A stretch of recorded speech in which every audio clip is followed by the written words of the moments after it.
नमस्ते एंड जय हिंद। यार आज मैं रिव्यू करने जा रहा हूँ इनसाइड एज सीजन 3 का। मैं समझ सकता हूँ कि आप लोग सोच रहे होंगे इतने देर पहले आई हुई वेब सीरीज का अभी रिव्यू कर रहे हैं। एक्चुअली मैं रिव्यू नहीं करने वाला था क्योंकि इस बीच देश में बहुत सी कुछ घटनाएं हो गई थी जो नहीं होनी चाहिए थी। इस बीच हमारे CDS रावत साहब चले गए थे, कई सारे शहीद हो गए थे। मैं सोच रहा था नहीं करूँ, पर फिर अभी जो इंडियन टीम या BCCI के बीच में या विराट के बीच में, रोहित के बीच में जो हो रहा है ना, तो मुझे लगा यार विराट और रोहित को लेकर जिस तरीके का यहाँ पे माहौल बन रहा है तो इनसाइड एज का रिव्यू कर ही लिया जाए। क्योंकि एक तरफ है रोहित की गैंग, एक तरफ है विराट की गैंग, और दोनों से विपरीत है सौरव गांगुली और राहुल द्रविड़ की गैंग। कि भाई वो अपने हिसाब से चलाना चाहते हैं, विराट कोहली अपने घमंड में रहना चाह रहे हैं, रोहित शर्मा का समझ ही नहीं आ रहा वो क्या करना चाह रहे हैं। तो इन तीनों दौरों में या तीनों अलग अलग लेवल में बटी हुई इंडियन क्रिकेट टीम, अब इसी के चलते मैंने सोचा कि इनसाइड एज सीजन 3 का रिव्यू कर ही दिया जाए। इसी के बारे में आपसे बात करूंगा, मेरे एक्सपीरियंस शेयर करूंगा, मेरा रिव्यू दूंगा, मेरा व्यू रखूंगा, मुझे ये मूवी या वेब सीरीज कैसी लगी ये बताऊंगा। आप बने रहिए, देखते रहिए एक्सपोजिंग स्टार विद शांति। तो हाल ही में मैंने एक वेब सीरीज़ देखी, उस वेब सीरीज़ का नाम है इनसाइड एज सीजन 3। अब सबसे पहले इसके स्टारकास्ट की बात कर लेते हैं। सबसे पहले इसमें है विवेक ओबरॉय। अब विवेक ओबरॉय को यार कोई उनको इंट्रोडक्शन की ज़रूरत नहीं है, भले नेपोटिज्म से आए हो, बट इनकी एक्टिंग पूरी दुनिया मानती है। मतलब क्या एक्टिंग करते हैं यार। फिर भी विवेक ओबरॉय को हम लोग जानते हैं साथिया नाम की मूवी से। रानी मुखर्जी और उनके बीच की जो केमिस्ट्री थी, लव स्टोरी थी, बहुत ज़बरदस्त थी। इसके अलावा विवेक ओबरॉय को हम लोग जानते हैं क्रिश 3 नाम की मास्टरपीस मूवी से। क्या एक्टिंग की थी उसमें भी। विवेक ओबरॉय सही में कुछ एक बहुत अच्छा स्टारडम डिजर्व करते हैं, जो हम लोग दे देते हैं ना किसी और को। समझ रहे आप किसको दे देते हैं। तो अगर ऐसे लोगों को आप स्टारडम देंगे तो यही होगा।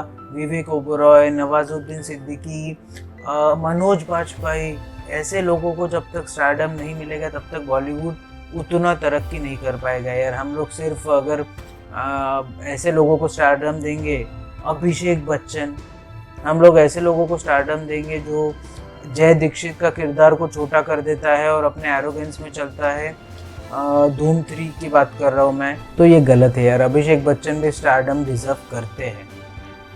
खैर अपन अभी के टॉपिक पे आ जाते हैं। तो इसमें है विवेक ओबरॉय। इसके अलावा इसमें कौन है? इसमें है ऋचा चड्ढा। अब ऋचा चड्ढा भी कोई उनको इंट्रोडक्शन की ज़रूरत नहीं है। अपने दम पर बॉलीवुड में अपना सिक्का जमाया है, अपने दम पर बॉलीवुड में अपना काम किया है। फिर भी ऋचा चड्ढा को हम लोग जानते हैं फुकरे नाम की मूवी से। फुकरे नाम की मूवी में ऋचा चड्ढा ने काम कर रखा है। इसके अलावा ऋचा चड्ढा ने सरबजीत नाम की मूवी में काम कर रखा है। अगर मेरी याददाश्त ठीक है तो शायद वो ऐश्वर्या राय की कमबैक मूवी भी थी, ऐश्वर्या राय ने उसमें काम कर रखा है। तो ये तो कि स्टारकास्ट के बाद अब बात कर लेते हैं इसके प्लॉट की। इनसाइड एज सीजन 3 का प्लॉट है क्या? तो शुरुआत होती है विक्रांत धवन मतलब विवेक ओबरॉय से। विवेक ओबरॉय को बदला चाहिए रहता है अपने भाई साहब से, मतलब उनका जो सौतेला भाई रहता है भाई साहब, उनसे विवेक ओबरॉय को चाहिए बदला। अब बदला कब मिल सकता है? जब विवेक ओबरॉय ICB का एक प्रेसिडेंट अपना आदमी बनाकर वहाँ बिठा दे, जो सब चीज़ें विवेक ओबरॉय के हिसाब से चलाए। विवेक ओबरॉय अगर बोले कि बैटिंग इससे ऊपर लगाना है, बैटिंग लीगल करना है, बैटिंग सब सही चलने देना है, प्लेयर्स को फिक्स करना है, प्लेयर्स को नीचे गिराना है, इस प्लेयर को कैप्टन बनाना है, उस प्लेयर को कैप्टनशिप से हटाना है, तो विवेक ओबरॉय इन शॉर्ट मनमोहन सिंह चाहते थे और खुद को कोई अकाउंटेबिलिटी नहीं चाहिए थी। तो विवेक ओबरॉय किसी तरीके से जरीना मलिक या ऋचा चड्ढा को बिठा देते हैं उस पोस्ट पे जिस पोस्ट पे उनके भाई साहब बैठा करते थे। और विवेक ओबरॉय जरीना मलिक मतलब ऋचा चड्ढा को अपने इशारों पे नचाते रहते हैं कि भाई इसको हटा दो, इसको टीम में ले लो, इसको टीम से बाहर कर दो, इसको टीम से अंदर ले लो, इसको कैप्टन बना दो, इसको कैप्टनशिप से हटा दो। इन सब चीज़ों को विवेक ओबरॉय अपने हिसाब से हैंडल करते रहते हैं। अब भाई साहब के मन में कहीं ना कहीं ये सब उफान मचते रहता है कि भाई मेरा छोटा भाई, मेरा सौतेला भाई मुझे इतना डोमिनेट कर रहा है, मैं किस तरीके से इसको रिटेलिएट करूं, किस तरीके से मैं इसको सबक सिखाऊं, किस तरीके से मैं इसको ख़त्म करूं। और जरीना मलिक को लगता है, मतलब ऋचा चड्ढा को लगता है कि यार मैं प्रेसिडेंट तो बन गई पर मेरे हाथ में कुछ है ही नहीं, पूरे पावर्स विवेक ओबरॉय के हाथ में है। सब चीज़ें विवेक ओबरॉय डिसाइड कर रहे हैं, किसको राइट्स देने हैं, किसको टेलीकास्ट राइट्स देने हैं, किसको रेडियो राइट्स देने हैं, किसको ऑडियो राइट्स देने हैं। ये सब चीज़ें विवेक ओबरॉय डिसाइड कर रहे हैं। मैं सिर्फ एक कठपुतली हूँ जो सामने से प्रेसिडेंट बन के दिख रही हूँ, बाकी सब चीज़ें विवेक ओबरॉय ही कर रहे हैं। तो जरीना मलिक को भी कहीं बुरा लगता है। अब विवेक ओबरॉय के बन चुके हैं दो दुश्मन, एक है भाई साहब और दूसरी है जरीना मलिक। तो किस तरीके से विवेक ओबरॉय इन दोनों को डोमिनेट करते ही रहेंगे, या फिर ये दोनों कुछ खेल रचकर विवेक ओबरॉय को मौत के घाट उतार देंगे। और अगर ऐसा नहीं तो क्या वायु राघवन किसी कॉन्स्पिरेसी के तहत घुसकर किसी चीज़ में फंसकर इन सब चीज़ों का पर्दाफाश करेगा। इन सब चीज़ों के बीच में सारी स्टोरी झूलती। अगर शॉर्ट में समझाओ ना तो 3 लोग हैं, तीनों को लालच है कि एक कुर्सी, जिस कुर्सी का बहुत पावर है ना, वो पावरफुल कुर्सी हमारी होनी चाहिए। तीनों को वही लालच है। तीनों वो लालच के चलते टीम इंडिया को बर्बाद कर देना चाहते हैं। तीनों वो लालच के चलते टीम इंडिया के साथ में खिलवाड़ करते रहते हैं। तीनों वो लालच के चलते टीम इंडिया में पॉलिटिक्स घुसा देते हैं, जैसा आजकल घुसा हुआ है। तो इन सब चीज़ों को किस तरीके से दिखाया जाएगा, किस तरीके से विवेक ओबरॉय इन दोनों का हैंडल करेंगे, या फिर ये दोनों विवेक ओबरॉय को हैंडल कर देंगे, या फिर वायु राघवन कहीं से बीच से एंट्री लेकर किसी तरीके से इन लोगों को रिटेलिएट करने का मौका देगा। इन सब चीज़ों के बीच में सारी स्टोरी झूलती है। तो ये तो हो गई स्टोरी की बात। अब बात कर लेते हैं इसके एक्टिंग की। एक्टिंग मुझे कैसी लगी? यार एक्टिंग बहुत ज़बरदस्त है। मतलब मैं पहले से बोलते आ रहा हूँ, ये विवेक ओबरॉय, अभिषेक बच्चन, मनोज बाजपेयी, इन लोगों को सुपरस्टार होना चाहिए। और हमारे यहाँ पे सुपरस्टार बने बैठे हैं वो लोग जिनको एक्टिंग तक नहीं आती यार, कम ऑन।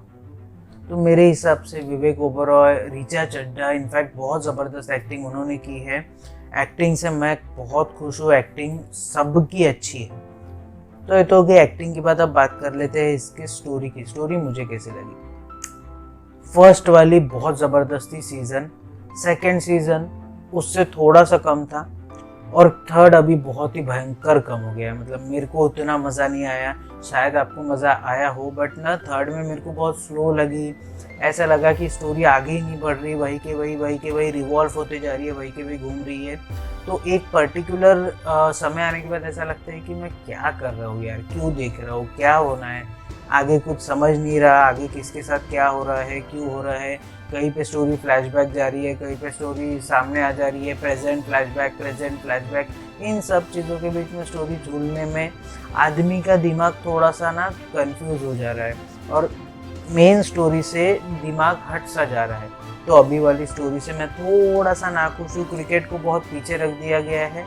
क्रिकेट के पॉलिटिक्स को इतना आगे कर दिया है कि क्रिकेट में आपको इंटरेस्ट ही नहीं आएगा। इस टाइप का कुछ आपको उसमें देखने मिल रहा है। इसलिए मैं स्टोरी से इतना कोई प्रभावित नहीं हुआ हूँ। फिर भी अगर आपको देखना है तो ये मैं आप पे छोड़ता हूँ। और आप क्या कर सकते हैं, अपनी हाथों की सफाई का ज़रूर से ध्यान रखिए। बार बार अपने हाथों से अपने चेहरे को मत छूइए। इसके अलावा सोशल डिस्टेंसिंग का ध्यान ज़रूर रखिए।